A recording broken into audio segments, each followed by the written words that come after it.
Napansin mo na ba to? Ang dami mo nang ginagawa. Pero bakit parang wala ka pang napapala?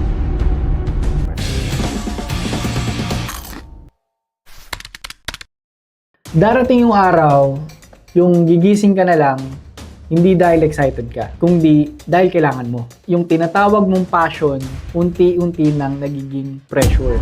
Yung pangarap mong negosyo, parang nakaka-drain na. At habang lumalaki yung negosyo mo, unti-unti ding lumalaki yung mga problema mo. Yung akala mo okay na lahat, as long as okay yung produkto mo, as long as may benta, at kayang gumalaw mag-isa. Bilang isang food business owner, ito yung mga naranasan namin na challenge. Number 1, yung pagkain. Iba-iba yung lasa, kada luto. Number 2, yung staff mo. You have to deal with their different personalities. May mga pala absent, may mga pala late, may matitigas yung ulo, at hindi nila alam yung mga roles nila. At wala ring sense of ownership. Yung accounting, hulaan kung may kita ba o wala. Tapos labo-labo lahat ng expenses mo. Tapos yung service naman, depende pa sa mood ng crew mo yan. Yung tipong araw-araw na lang ba may chaos, parang masasabi mo na lang na negosyo pa ba to or survival mode na lang.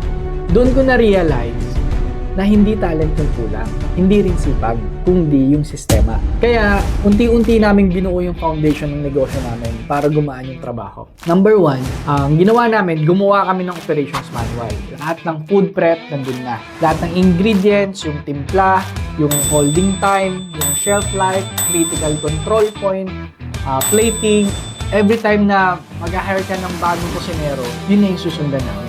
Gumawa din kami ng opening at closing procedure para alam ng staff kung ano yung flow nila every time na mag-open sila at mag-close ng tindahan. Then, nag-subscribe kami sa accounting software para makikita namin kung kumikita ba kami or hindi. Nandun yung cash flow namin, yung profit and loss, lahat ng tracker, as in pati yung daily sales report nandun na rin, expenses report nandun na rin. Para in the end, wala nang hulaan. Para sa HR naman, naglatag kami ng code of conduct. Nakasaad dito yung integrity, good morals and right conduct, yung productivity, yung health and safety protocols. Hindi sa para maging mahigpit pero para bigyan ng structure yung bawat isa. And para alam din nila yung role nila. At kami rin, as their employers, alam namin kung paano sila susuportahan. And lastly, hindi natin pwede makalimutan yung marketing. We categorize kung ano yung mga components ng marketing campaigns namin. Kung FB ads ba to, offline marketing, and before local store marketing ba to, pang system-wide marketing ba to, para systemize ang approach for every campaigns na ilo-launch namin.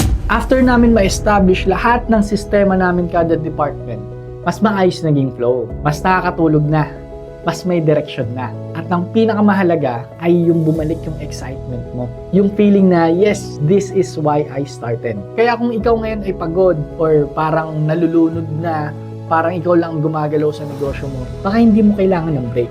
Baka kailangan mo lang ng sistema.